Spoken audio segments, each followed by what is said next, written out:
ladies and gentlemen. Good evening and welcome to Night Live with Nick and LG. This is Nick, of course, and I'm LG. We've got Mason making his first return, which is awesome. He's back. He's way back. But he brought a very special guest. We have Michael Maverick Chiesa. He nailed it. I knew I was going to nail it. That one, buddy. If you watch the live thing, you'll know that I screwed it up, and for that I apologize. So I'm just, like I said, I'm glad I'm not getting choked out. So we're good.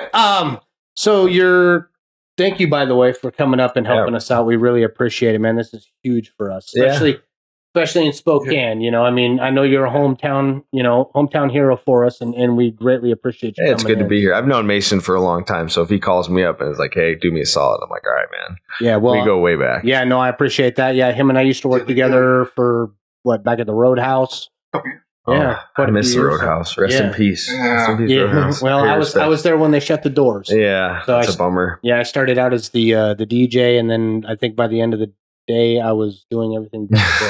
Right. So we actually had Joey Shalhoub on here. Was it last week?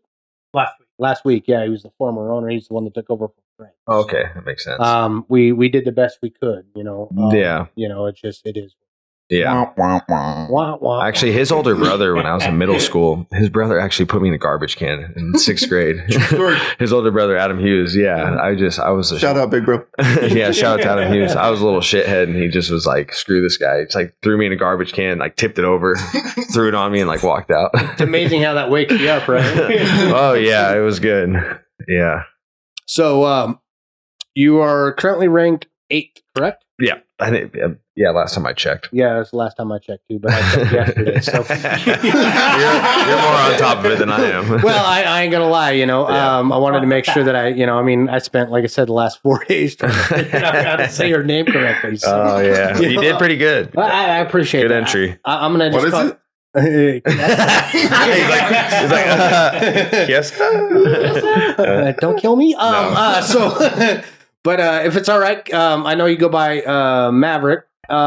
But I also popped something off Mike Mav 22. Yeah, that's a combination of the name, nickname, and then my grandpa's racing number is 22. So I got 22 on my ring. I got 22 on my chest. There's 22s all over me. So, and not to mention, he was the 22nd tough winner. Yeah, in the history of fighter. Yeah, because you combine the seasons with the Brazil and the Canadian seasons, the Latin American seasons. Yeah, so I was how weird is that? Yeah, it worked out. Yeah, well, you know, I mean, if it works out, it works out. I mean, you know. Yeah. So nice. So I know you were born in Colorado? Yeah, I don't really have any memory. I moved here pretty young, so I don't really remember much about Aurora. I just know it's on the birth certificate, but we moved to Spokane at a very young age. My grandparents were here. I have one set of grandparents that live in Mexico City in Italy, and then my other grandparents live here. So it's like, well, where are we going to go? Right. Spokane's a lot closer than, Latin America. Well, I mean, on the bright side, you can learn a second language, I guess. That is true. I actually used to be able to speak a little bit of Italian. I think it was more my dad like teaching me how to swear at his friends. He'd teach me how to say something, and he'd be like, "Hey, say something to Frederick," who's like one of his buddies, Frederick Carbone. A bunch of Italians, and he's like, I'd say something to the guy, I didn't know what it meant. He'd be like, start laughing. So I probably could have talked a lot of shit when I was Italian in Italian as a kid. Well, I was gonna say, I think Nick's Italian. There you go. Hey, Paisan. Paisan. Judged by his nose. So. Yeah, no, we got it. We got it. We're gonna have some fun today. We haven't been able to do this, so yeah. Well, speaking of, I was gonna say busted. I watched a video of you. If I can recall this, you fought one night and then flew to Dubai. Yeah. That was my last fight. I fought January 25th. And I flew the day after the fight. We flew to Abu Dhabi for my teammate Austin had a fight. But right. I kind of stacked the cards a little high because I went into fight week going there with a wedding ring for my fiance. At the time, she was my girlfriend. So like in fight week, I got this ring in my freaking bag, burning a hole in my pocket, and I'm like, shit, I gotta win before we go to the Middle East because god dang, it would suck to propose. It's 4 days off a loss, you know what I mean? So I'm like, you want to talk about putting some pressure on yourself? But yeah, it was a great trip. Very cool country, you know what I mean? I think it's there's a lot of misconceptions about like the Middle East and things like that. You know, I've got to travel a lot, and I think that there's a lot of stigmas around a lot of countries. You know, it's like you go to the Middle East, you can only assume it's, you know, a lot of people's initial thought if the Middle East is like, you know, war-stricken country or something like that, but it was very welcoming. It was beautiful. It was clean. It was nice. I'd recommend it for anybody. But yeah, so the day after the fight, jumped on a plane, headed to the Middle East. Nice. Yeah, I was watching. You know, like I said, I've been spending a lot of time trying to, you know, learn about you. Yeah. You know, and I was, you know, it was like the video I watched was very entertaining. Trying to do like the top 10 questions. It was awesome. So now the reason why I was talking about the broken nose thing is you actually had a broken nose when you did that, right? Yeah. So I went into that fight, the fight against Rafael. Shit, I didn't know that. Yeah, I broke my nose like the day after my birthday. So my birthday is December 7th. You know, I headed west to go train in Needham Claw. There's a gym out there, Combat Sport and Fitness. Shout out Jeff Hooglin, you're the man. But that's where Chase Hooper trains. Chase Hooper's the 20-year-old phenom, but looking like Ben Askren's son out there. But you know, that's where Chase Hooper trains, and he's got another teammate, Joey Perotti, who's a super badass, and he's my size. So we head west to train there sometimes, and so we're getting some sparring going, and there's this guy there named Ian Williams, dude. And his nickname's the Mule. So you can imagine what a guy with the nickname the Mule would look like. A mule. He's just a freaking, you know, bail bucking good old boy. You know what I mean? Right. And freaking, I went to clinch him, and he tucked his head down, and I just rammed my face right in the top of his head, and just I felt like the noise that I felt is like what I heard. It was the weirdest thing because it was I think they called it. I might get the name of this wrong, but it might be a accumulated fracture. I think that's what it is. But basically, I got hit on one side of my face with his head, and it's like it didn't break my nose on this side. It's like busted it out the side. So it's like it's like when something it's like you hit the wall and there's no hole in the wall, but it blows out the other side. Yeah. So it's like I had like this spider web on the side of my nose. And it's not like I got displaced. Like if it would have gotten displaced, it's like, yeah, you're not fighting. But it's like, well, it's 6 weeks out from the fight. It takes 4 weeks for bones to start mending. So we had a very interesting camp. Which had to have been a very difficult decision for you, considering who you were going in to fight. Oh, yeah. I mean, it's not like you were fighting some slug. No. You were fighting a contender. I mean, one of the greatest of all time. Yeah, he was number 5 in the world at the time. So you factor a lot of things into situations like that. You know, you're never going to go into a fight healthy, but I mean, there is a limit. You know what I mean? And I was a head case. Like I'm bad enough as it is. Like if I'm healthy as can be, I'll assume the worst shit's going to happen. Like I could have no injuries, be in the peak shape, and I'll still lie awake at night and be like, fuck, this guy's going to break my jaw. This guy's going to fucking knock me out. I think of the worst shit. So you can imagine having a broken nose and being like, okay, we're going through with this. I was a mental midget, dude. I just was like, until I got to fight week. And then once I get there, I'm pretty like, all right, we're already to the show. There's nothing to sweat. Too late to go back now. Yeah, you might as well freaking throw both legs over the horse, grab on, and freaking go for it. You know what I mean? So all of us know Porter UFC fighter. I want to take it back for some of the people that aren't into UFC that might be watching that might have a couple of questions. Yeah. And a lot of people are like, oh my gosh, how can those guys just go in a octagon, just knock the shit out of each other? So what made you start and want to get involved in UFC? That's an interesting question, especially because you have somebody sitting next to me who grew up with me that knows how I am. You know, there's a lot of guys that out there that are like, oh, you know, I was just a small guy that got picked on a lot. You know, everybody kind of says that, but probably not true. But this guy grew up with me. That's 100% true for him. This guy grew up with me. I mean, I was not a star athlete. I was not a tough guy. I got picked on a lot. I had nothing. There's nothing about my upbringing that you would think that a guy is going to become a fighter. You know what I mean? Yeah.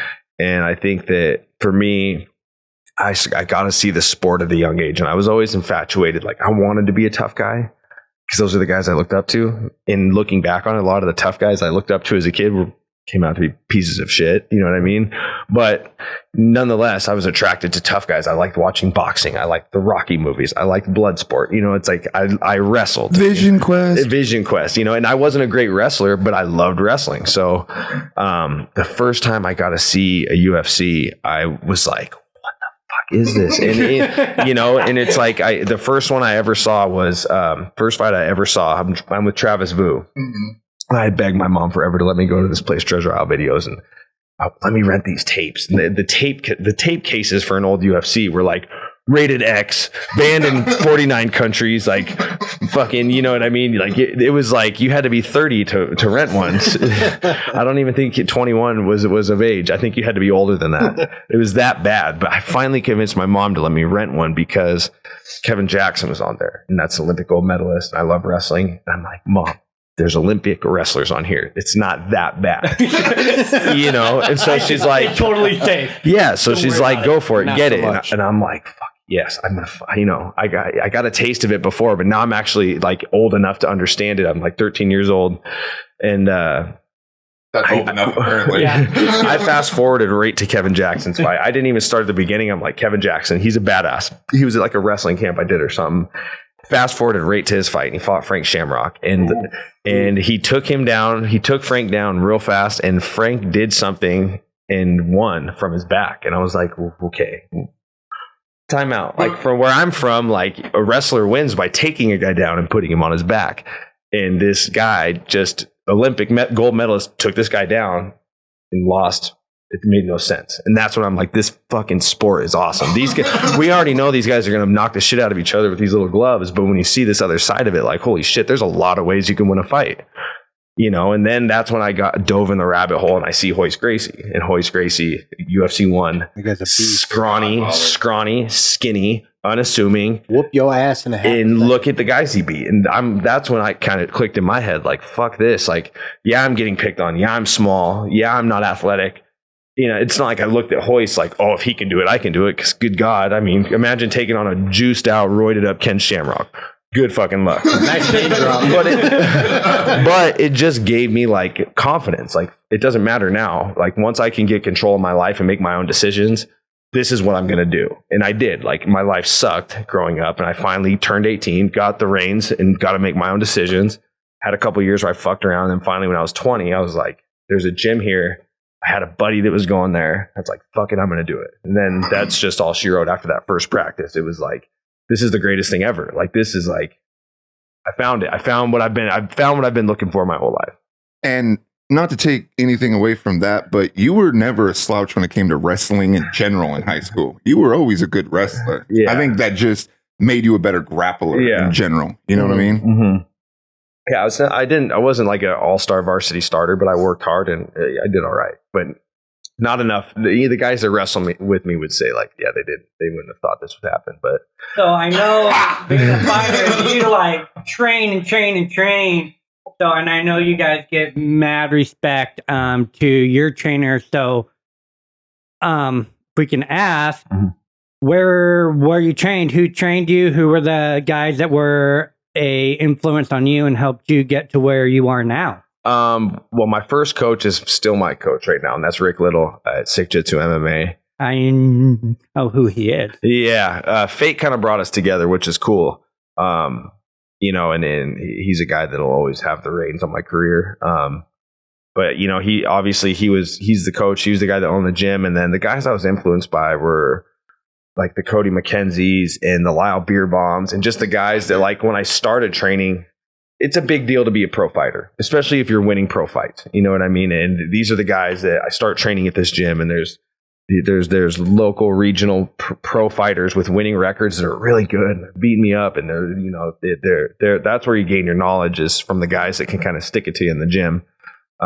So those were kind of like my influences that were around me. But in terms of like what fighters at the highest level that I look up to, fucking everybody. You know what I mean? It's like, look at them all. Any guy that fought in the UFC as I was coming up, and still to this day, I look, any guy that gets in there, I'm a fan of, so yeah, except for maybe Kevin Lee. I'm not a big I'm not a big fan of him. So Rick Little, I met him about 13 years ago. Oh God. And so I own a dance studio, and I wanted to start boxing out there. And so I had him come out and say, hey, let's start this boxing. And he was crazy busy with all these fighters. Yeah. And I said, hey, I'm a DJ also. And I don't know if you know this or if you DJed or not, but he actually got me on to DJ the fights out at Spokane's School of Boxing. Oh, okay. Yeah. The one on Pines. Yeah. So I actually DJ'd a lot of those fights. So I think I did one of those. Yeah, I don't know if those gyms competitor gyms or what. How are they?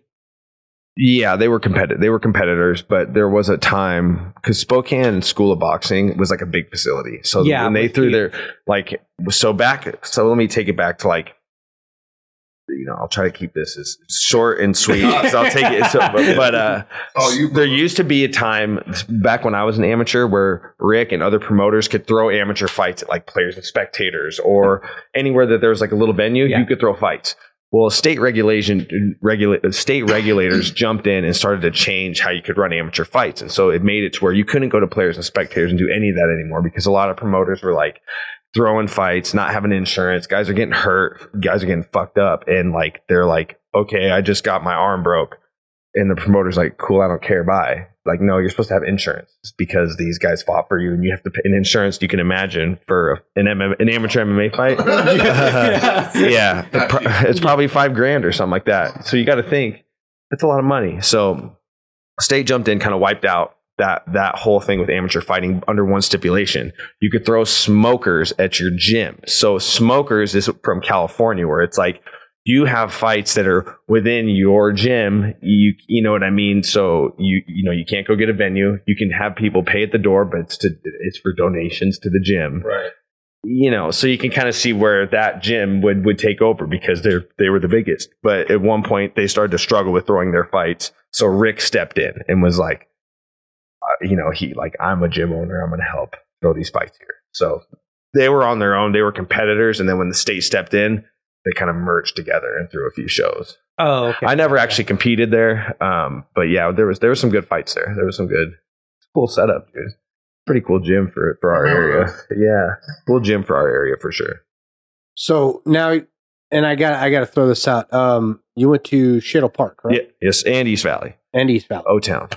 You know what I'm saying? Shout out Knights. Liners. What up, O-Town? Well, I had to talk a little bit of smack, the whole Shittle Park thing. Well, I went to North Central, so come on! I had to go there. I actually wrestled for North Central. All right, well now it's about to go down. Oh, nice. Well, I told you I'm working on getting. No, I'm just kidding. I don't have insurance, so I'm just kidding. So, oh wow, we got so much stuff to go over. I mean, it's running through my head. So, there are certain things that I wanted to bring up. There's other things that I didn't. Go for it. Let them hang out. Well, again, just don't talk about my mom, and then we'll be cool. Yeah, no. I saw that. I'm good. I'm not Kevin Lee. We can talk about anything.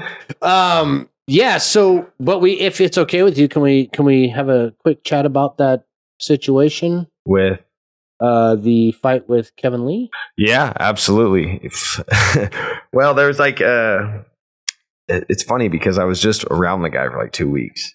And I saw that Snapchat. Yeah, you were fucking with him so hard. The day before was worse. It was great. Should I do a heart emoji? Fucking yeah! Shout out Mario Yamasaki. Go fuck yourself. Pardon my language if my mom is watching. But yeah, so it's a competitive rivalry at this point. It's not like I think he's a douchebag, and I'm sure he doesn't really have a lot of good things to say about me either. So it's whatever. But I'll give him a little credit. He's professional enough to when the cameras aren't on, and it's like there's like a basically like you ever see X-Men? You know how they got like the school for the gifted. Right. That's the UFC PI has one. It's basically like the fucking X-Men college where it's like a central ground where all the fighters go. It's called the UFC Performance Institute. So you're gonna cross paths with guys you fought, that beat you, that you beat. You're gonna run into the who's who of guys that are on the UFC roster. So, and he's a Las Vegas resident, and I'm a staple in terms of how much I travel there. And so we'll see each other and we'll small talk in the locker room, or there's like a head nod here and there. But for some reason, when we get in the physical therapy room, because that's kind of like where everybody goes, like between workouts, like go talk to Heather and the staff. Like it's like just like where people will chill, hang out, and bullshit. when both of us get in there for some reason, we get real chirpy. And so the day before that video, we were actually legit. They kind of separated us. Like they're like, we're gonna put him in this room and this in the other one, and we just started like kind of getting, not like it's like I'm gonna jump up and punch him in the face, but like it's like we're starting to get a little derogatory. Hey, you fucking pussy, and like getting into it a little bit. So the next day was when it was the 3-year anniversary from the fight. So I was just like, hey, cat, it was a little more lighthearted, but the day before it was like, a little heated. I think he would have thrown his crutch at me or something. He's got a busted knee right now. Oh, so wow. yeah, I think he would have jousted me with his So crutch. there's no round 2 on that right now. If there could, I give him shit about this all the time because I'm a realist, dude. I'm not like I'm a pretty grounded guy. And I told him, I'm like, I ain't rematching you when I'm older than 34, dude. You're fucking young as shit. He's like 26 or 27. Right. You know what I mean? I'm like, He's a spunky when little I'm shit. 33, 34, he's going to be in his prime. So I told him, like, you better get a couple wins under your belt and get to me before I turn 33, because after that, and he beat me. So it's like, I don't know. It's with an asterisk, in my opinion. Exactly. That's with an opinion, of with course. with an asterisk. I'm So just it's like a lowly DJ. So I No, that quote that you did during the video, or the thing that you told him, I had me dying when you were like, yeah, you made more money, but I've won more in the last 2 years. Like, that was pretty good. I'm like, whatever. That's like, I'm not driven by like monetary things. I don't really care about money and this and that. Like, Win a fight, motherfucker. yeah, I'm just all about trying to get to my goals, so he's more of a money driven guy.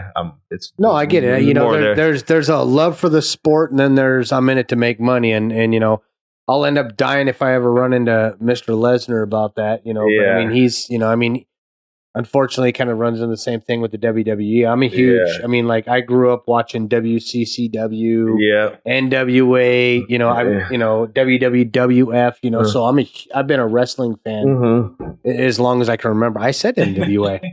Not the band NWA. I just like the I was like, what? Damn, Easy E and Dr. Dre. Oh, you had a Compton. No. Shout out to Easy-E Ice off the Cube. top Yeah. rope. Yeah, that'd be awesome. Right. Well, I mean, even I was going to say even ICP performed, but anyway, no, they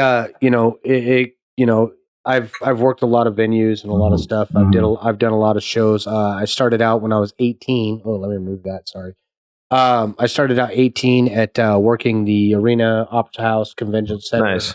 Doing a lot of stuff like that. And to be quite honest with you, I worked a lot of wrestling events. That's cool. I worked at the Big Easy before it was a knitting factory. I actually used to run all the video, lights, and audio for the MMA events that they had there. I never actually got to go to one of those. I know there was a different promoter, but yeah, I never got to go to those shows. But I heard that the quality of the show was pretty cool. Yeah, I did the best I could with what I had. Yeah. Shout out to Gary Pike and Eric Young. Yeah. Those are the two main guys from here in Boise. So Yeah. Gary Pike was my old boss that transferred down, and he's running the Boise shop. But Nice. yeah, so there, like I say, and there's a love for it, and then there's money. Yeah.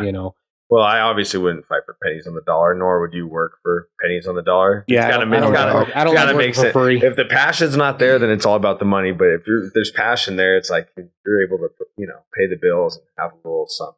Right. It's a good thing.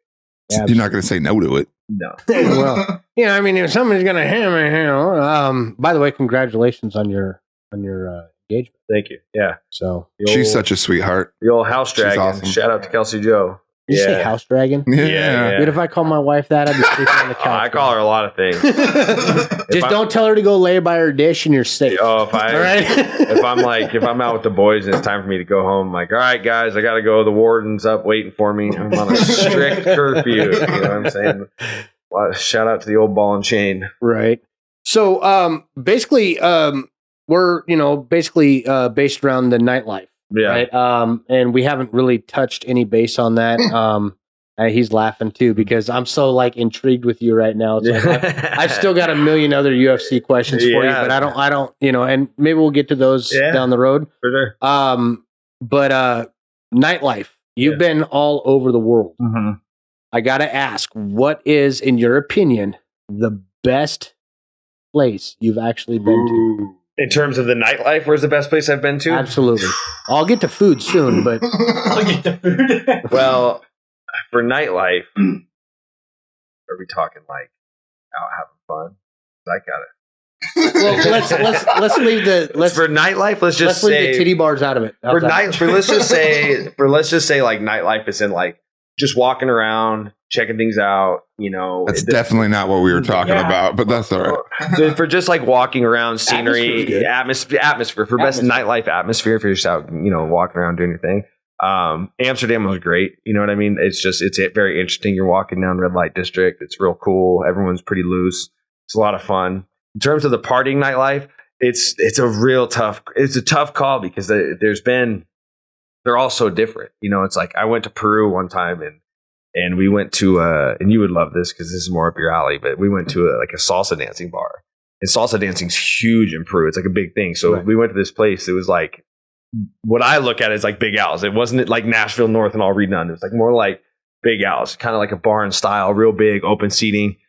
And it'd be, you know, and obviously the drinks are pouring. You know, we're drinking Pisco Sours. We're just getting hammered, and it's salsa music. I like salsa music. I can't dance worth a shit. I got good footwork. I can fight, but in terms of like my moves, like they're not there. Talk to this guy. True, but yeah, I'm as stiff as a board.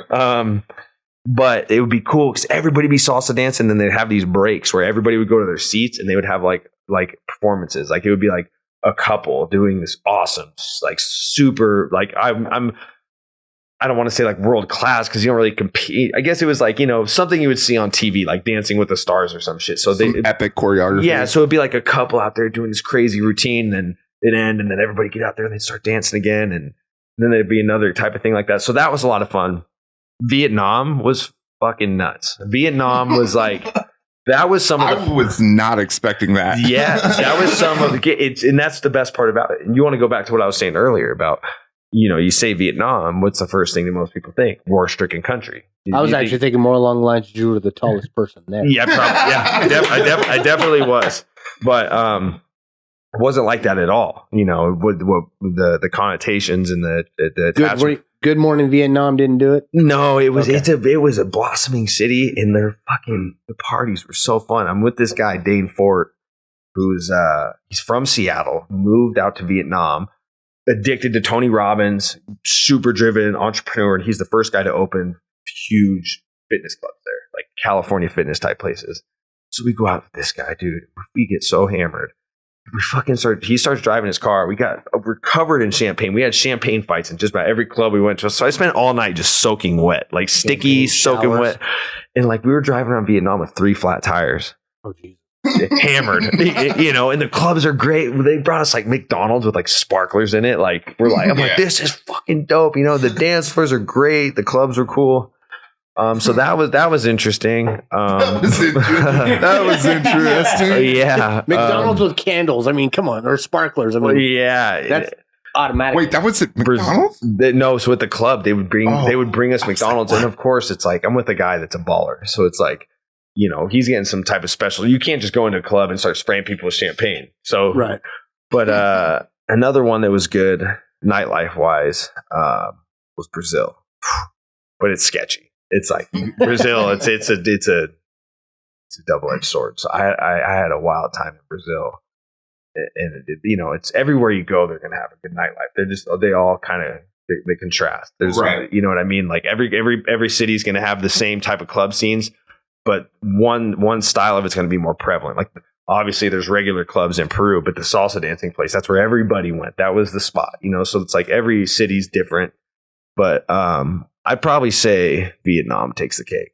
So LG, with that question, he made me think of another question because he was asking what your favorite is. So I got one of those. I just want to tag on to that. Mm-hmm. What's your favorite place that you fought in? Like your favorite city I've competed in? City you competed in, yeah.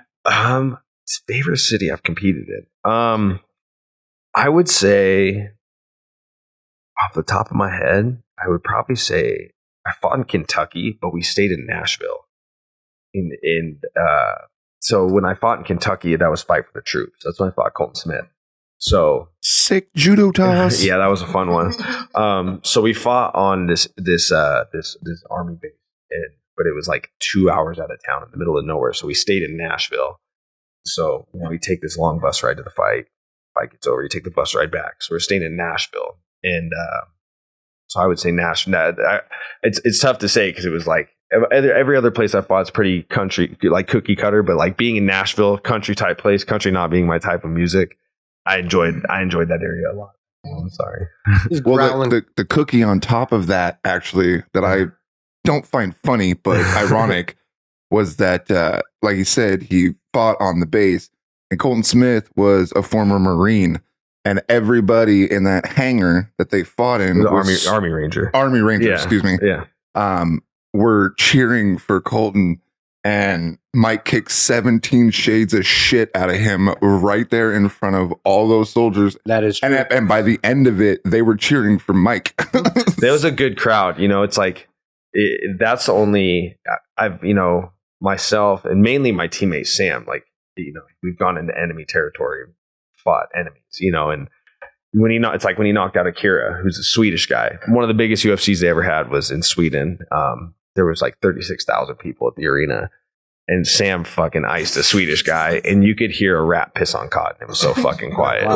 Like he knocked him out, and it was just like, and all you could hear is us. We're like, fuck yeah. And it's like, you couldn't hear shit, but like those guys were cool because it's like, yeah, we're on an army base and an army guy just lost, but they're not like, they're just stoked to watch a fight. Yeah. A lot of these people are coming back overseas as a surprise to watch these fights. They didn't even know they were going to come. It was like, so these guys are just jacked. It's the only crowd I've ever fought in where every single fight, every single round, the crowd would count down from 10.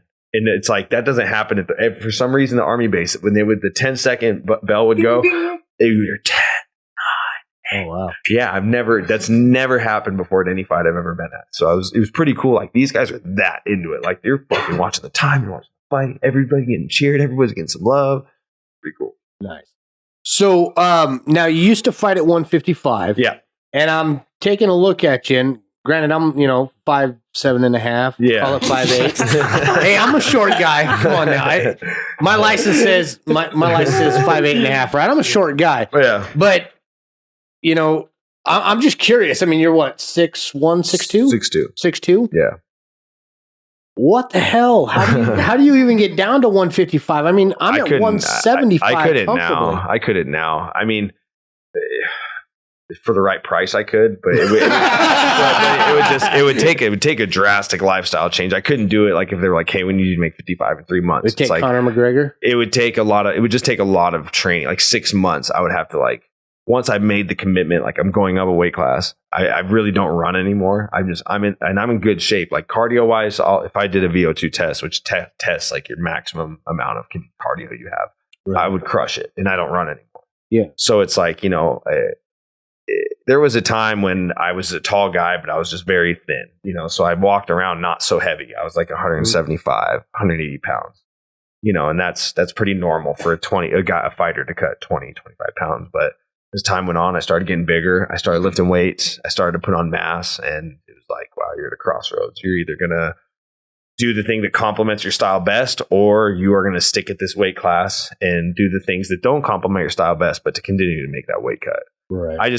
From my own perspective, my own professional standpoint, if you are a striker, if your base is, I'm a striker, I knock guys out, you don't need to lift weights as much. You need to be fast. You need to be agile. You need to run a lot. That's more boxing style conditioning and stuff. You hit lots of road work, lots of bag work, lots of speed drills and stuff. If you are a grappler, if you want to wrestle people, if you want to hold them down and pick them up and do things like that, you need to lift a lot of weights. So what comes at the price of lifting weights? You're going to get bigger. You want to get stronger, you're going to get bigger. It's just, you can't fight it. So that's where I was, as I started doing things that complement my style best. And I was making my life really, really hard. And it took a couple hiccups. Yep. And I wouldn't change it for the world. I wouldn't say I wish I did it sooner, because I needed to learn my lessons. Mm-hmm. And that's just life. But I'm glad I did when I did. That was actually probably the best decision of your career. Ever. Yeah, going to 170. Down. If you don't believe me, or if you doubt it, feel free to ask Diego Sanchez, because I'm pretty sure he'll let you know. Don't get me on that conversation. Good Lord. I watched that guy's, no disrespect to Diego Sanchez, but I watched that guy try to talk, and I already let you know. Yeah, I'm going to look like an ass when I say this. He kind of reminds me of Ultimate Warrior when he's talking, because he just goes completely off the page. You don't understand what the hell he's saying. And he keeps trying to roll back. Like he said that you had respect for him, which is awesome. Yeah. That guy should have had respect for you, because I watched that match, and that was kind of like a one-legged man in an ass kicking contest. Yeah, I don't know. That was at the time, the guy he was coming off 2 wins in a row. I'm coming off one. I had one win in 3 fights, so I was like 1-3 at the time. He's won 2 good fights, and that's the fight that they offered, and it's a guy you got to acknowledge a guy for his threats. Absolutely. He's a guy, if you take him lightly, even at his age, look what he did to Mickey Gall. You thought you can't fight Diego Sanchez thinking you're just going to blow through him. You can think you're going to blow through him, but you got to train like you're fighting the Diego Sanchez, the nightmare, the yes guy, the dude that walks out with the crucifix, fucking drooling your ass when you're not. Yeah. So, but I was in very good shape that fight, just because I kept myself awake at night thinking, like, what if I get stuck underneath this guy? You know what I mean? Like, right.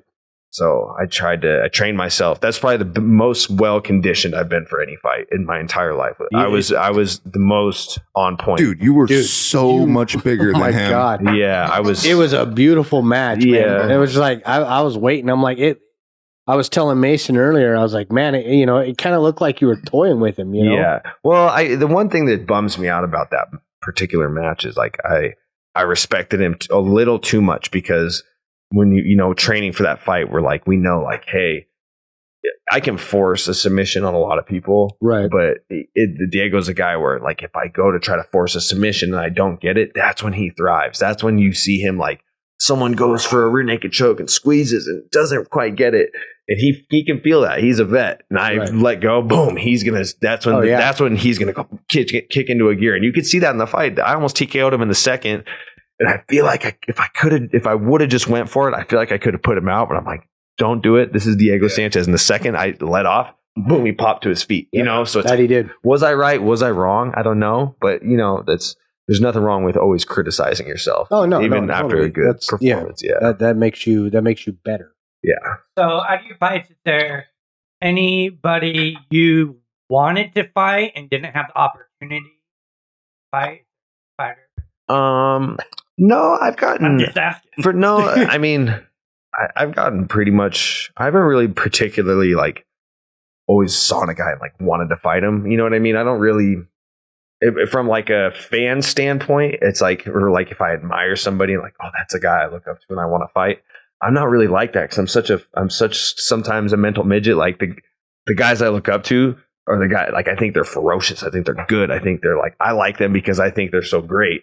And then when I think about matching myself up with them, I'm like, oh, fuck, what if I'm if I'm on the receiving end of the thing? What if I'm on the receiving end of the thing that I think makes this guy so great? So I've never really thought like that. I mean, when I asked to fight Jorge Masvidal back in 2013, which was my first pro loss, that I had to operate. My opponent fell out for stealing purses. This is a true. My God, true story. I was supposed to fight this. Wow, we got those downtown. Yeah, there's this guy, Reza Madadi, I was supposed to fight, and he had to pull from the fight because he got arrested stealing purses in Sweden. And so the purse snatcher, fucker. And I would have got a win in Seattle if I could have fought him. That's right. That's the one that you were supposed to fight. He snatched my purse. Exactly, that fucker. So me being prideful, I'm 25 years old. I'm undefeated. I'm like chest puffed out. Won the Ultimate Fighter. Got my first UFC win at 157. Fighting in Seattle. I'm like, no one's beating me at home. So I get a list of guys from Joe Silva, the old matchmaker. He calls me. He's like, hey, your guy's out. We joked about the purse thing. He's like, who do you want to fight? So I'm looking down the list, and he offered me a couple guys that would have favored me well. And I don't want to name them because I don't want to sound like a fucking cocky prick, but there's guys on the list that were primarily strikers that I probably could have won with some wrestling, but I'm like, I want Jorge Masvidal. I want that. That guy's a badass. That guy fought for the Strikeforce title. That guy's fucking Kimbo's protege. That guy's a fucking badass. And I always want to challenge myself against the best guys. But, at the time I wasn't developed enough to be like, I want the toughest guy on the list. Like, whereas now I'm a lot more confident. If they gave me the list of 10 guys, I could go to the toughest guy on the list and hold my, and I'm confident I can win that fight. Whereas then I had the confidence, but I wasn't that developed yet. So yeah, you know when I you learned don't want I learned piece a of that. hard lesson. But Yeah, but I will say, weren't you the first one to put him on his ass? yeah, I fucking flatbacked him. Oh Yeah, you did. God, We lost our shit That's the when best we saw that. best round I ever had in my life. Ended up losing with the second left in the second round. I don't. Bad beat. That's the one I'm not out of any of the losses. That's the one I'm least. Who's Least the pissed. guy? I'm trying to think. Who's the guy that you would have if the way you were working it? Because I watched the match. I just can't remember the guy you were against. Yeah. Who was it that if you would have actually gotten that rear naked choke on, you would have been the first person to actually get the guy out by submission? Joe Lozon. Joe Lozon. Yeah, I had, and that's another fight where Yeah. I wish I would have pulled. I had his back, and I'm like, I saw gosh, it. Joe Lozon. I saw it. Be safe. Stupid fucking stoppage. Yeah. If that was Vegas, they wouldn't have stopped it. no, That's and bullshit. yeah, that was a tough one. That was rough. Sorry, I didn't, I just No. like I said, I've been working on my homework as much as I can. So I'm not bitter about the losses, honestly. It's like, yeah, would I be more bitter if I was living on one right now? Yeah, I probably wouldn't want to talk about it too much, but it's like you're only. If yeah. I made sure not to bring in. Yeah, The I got toughest thing about this job, honestly, is like you're only as good as your last fight. you. Right. And that's not, that's to the general public. That's to everybody. The people around you that truly care about you, that's not the case with them. They're going Right. to love you and support you regardless. Right. But No doubt. But as the guy toeing the line, I fucking hate having to walk in my day-to-day life on a loss. It Yeah. feels a lot better With when your you're ass walking in the on fire, when you're yeah, I walking get on it. a win. It's like you keep your chest held high. When you're living on a loss, even 3 months What are later, you looking at? you run into a kid at the store and they're like, "Oh, your last fight was it's like a death in the it's like a death in the family that they forgot about. They're just like, when you walk in the store and they're like, "Oh, that's the dude that got his ass kicked on." Yeah, no, I get that. It's tough, but it's I'm not. It is what it I'm is, not man. coming off a loss, so let's talk Well, I was about it. gonna We can talk about Kevin. We was can gonna talk say- about Pettis. We can talk about all them fuckers. I was gonna say you're what 17-4 right now. Something like that. Yeah, something like that. Yeah. So now, little birdie on the street told me, Mason, that the reason why your name is, your nickname is Maverick is because your biggest inspiration is Chuck Liddell, Iceman. I love Chuck. Chuck's my guy. And actually, Chuck was the first person I ever met. Then when I met him, I wilted up with tears. Right off the Ultimate Fighter, I'm at my first UFC event.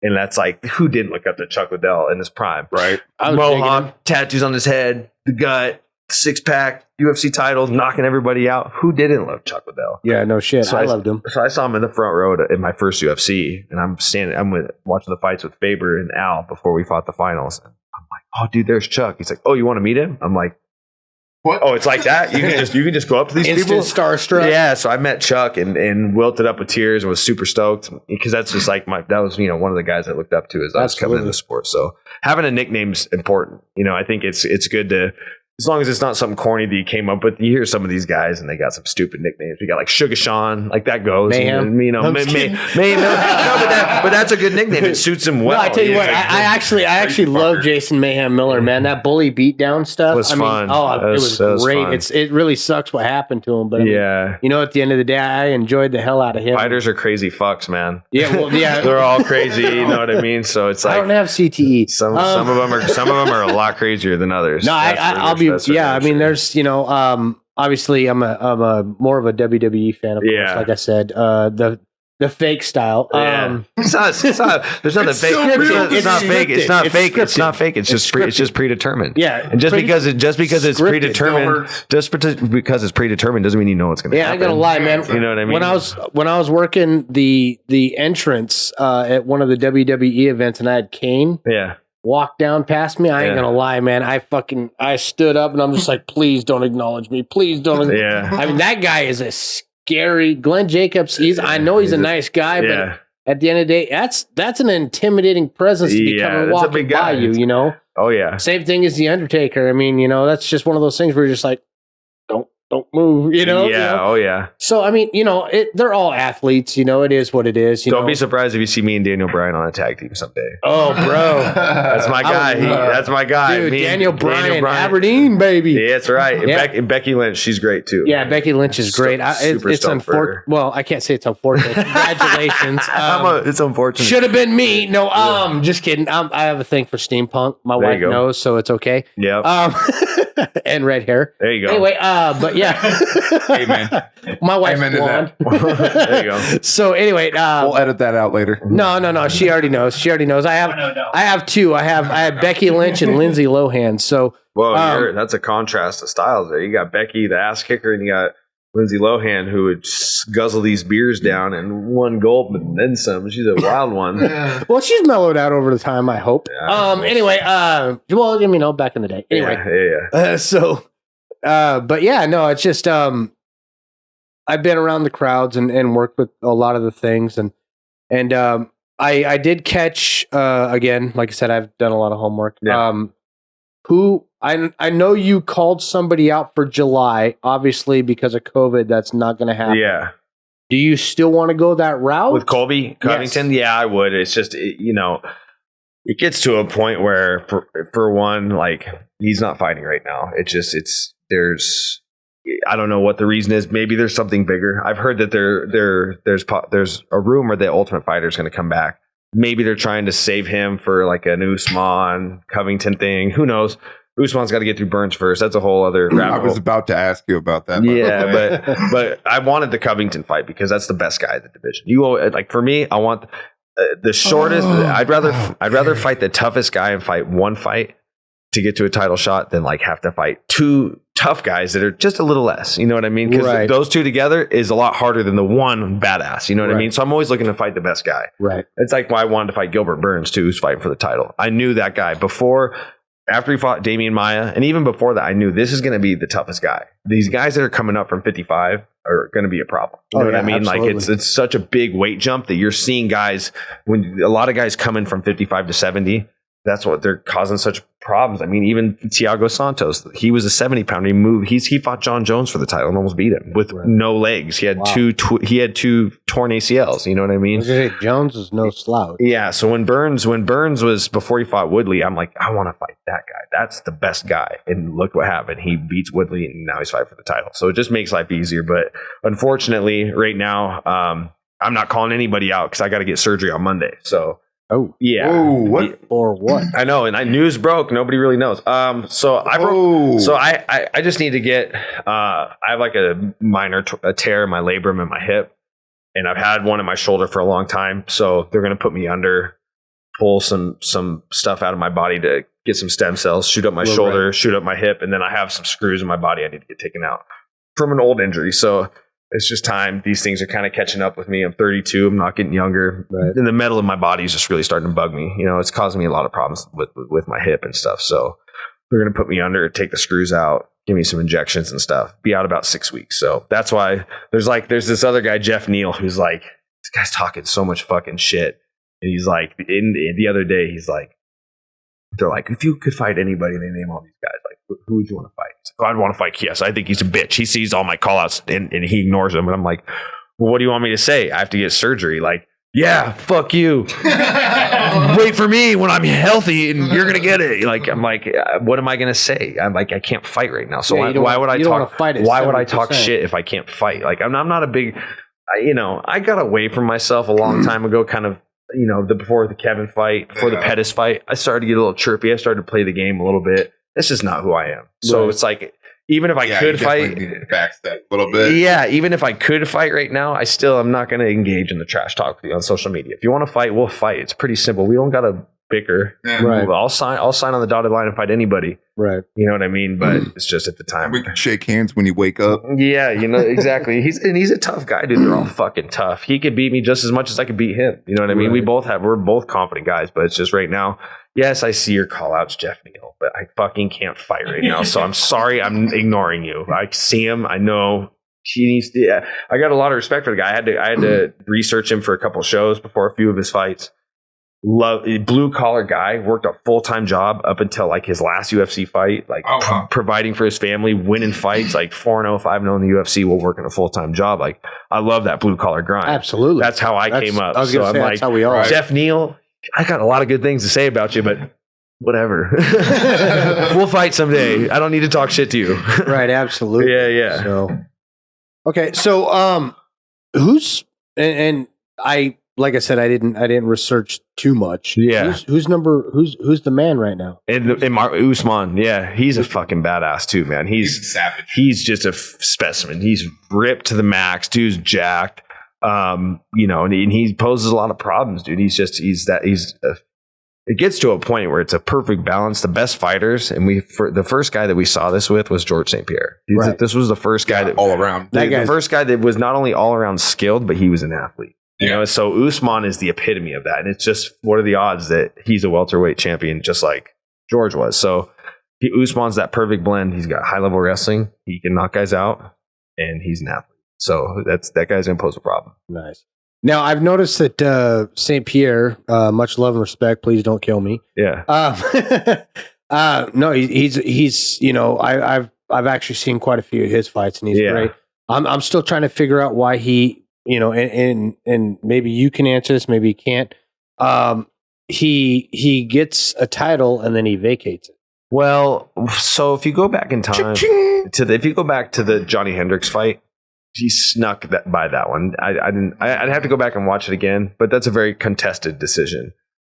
Wins the title again. A lot of people thought he didn't win. Yeah, and he vacates it. And you know what? It's tough. A guy like George, and for the knowledge that I have within the sport, the guy, I mean, to get to a high level, you got to be a psychopath about training. You got to be, you got to have a regiment. You got to push yourself all the time. It's a lifestyle. You know what I mean? It's not. That guy's built like a brick shit house. Yeah, and George he not only does he train like a madman, but it just consumed his life a lot, to where his quality of life was he felt like it was just, he needed to enjoy life. He was on top of the sport for a long time, and he just needed the break. And then of course the Bisping fight. Well, to my back little inside info that not a lot of people know is GSP and Bisping actually trained together, and the story goes that GSP fucking ragdolled him in training. So, and he was a welterweight, Bisping middleweight, right? And GSP fucking ragdolled him. Well, Bisping wins the title against Luke Rockhold, beats Dan Henderson, and GSP is like, I want to come back and fight for the middleweight title. You know what I mean? And what better super fight to put together to headline Madison Square Garden? Absolutely, I was at that fight. Absolutely. Right. So. And why did he leave? Because why not? I mean, GSP's old. He's aged, and that's a favorable matchup. At the time, would he want to come back and fight Tyron Woodley? Not at that time. You know what I mean? But to come back and fight Bisping, who's 37, banged up, has one eye. Bisping. You want to talk about a fucking badass? A guy you winning the middleweight title with. You have one eye. Your eye. He has one eye, dude. And I think it's fucking. He's a badass. And I hate when people stab at him like low hanging fruit. Like you'll see like dickhead Twitter fans like, oh fuck you, one eye. It's like, no, you say that as a derogatory thing. You know how fucking badass he is. You know how many fights he won with? He beat Anderson Silva with one fucking. Hold on. Yeah. If you're pussy enough to call him out on Facebook and or any of these Twitter or whatever, obviously I'm old. You got to have the balls to say it to their face and deal with the repercussions. Well, this is a different day and age that we live in. It's easy to hide by. I remember the first time I talked shit to somebody on Twitter. I talked shit to Terry Kennedy, the skateboarder, and this was like this is before I was, I had this. I'm just a regular guy, but this was before I had any following, anything. I was like, this is like when I was like 20. I talked shit to him on Twitter. He responded back. I'm like, oh, this is cool. Like these guys actually respond. Like, yeah, well, fuck you too, pussy. Hater so vision. I can admit, I was a little keyboard warrior at one point, and it feels cool when you get him to talk back. But now that I'm on the other side of it, I'm like, you little twerps. If I just walked right and just didn't say anything and stare at you, you wouldn't do shit. It kind of reminds me what's goddamn thing. What's that movie? Jay and Silent Bob Strike Back, when they get all the bad reviews for the movie and they start using all their money to go, did you say this? Yeah, I mean, that is awesome. So, so we do love and appreciate you. Modelo, that is your sponsor? We had a brief agreement, and we'd like to get it back. Yes, well, this is why I did this. Cheers, because I was under the impression. So, absolutely. Thank you. The only time I can get away with actually doing it. Yeah, they came out and filmed a couple commercials at my house, and I think once I get one of these, I think they'll jump back. Yeah. Hopefully Well, you know what? You're doing great, man. Thank You you. really are. When I you mean, get like I one, said, I kind of knew of you on the reel. I mean, I'm not gonna lie. I kind of knew of you in the past, and then Mason was nice enough to let us know that you were willing to do this, and for that we very much thank you, man. You know, shout out to everybody we've had, man, but you are the biggest. Thank you. The biggest person we've had on our podcast, and so thank you for helping us out with this. And thanks for figuratively and literally. Thanks for the opportunity. Thanks for the opportunity. Yeah, absolutely. I appreciate it. I just Shout out Spokane, Pacific Northwest, Spokane, packed up. Spokane. Yes, sir. So, before we go, because of course I got to do it. Where's the best food hut? Here in town, best food hut. Yep. In your opinion, Spokane.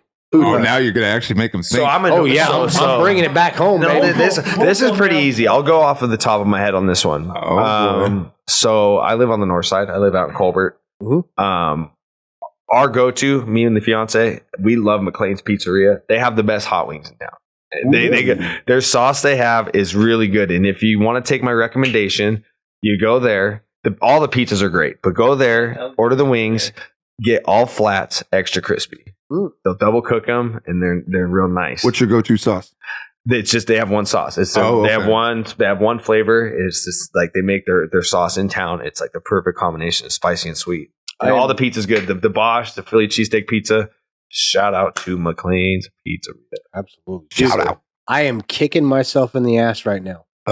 Because I'm an avid listener and watcher of Hot Ones. Mm-hmm. Me too. And I actually have the new Triple X.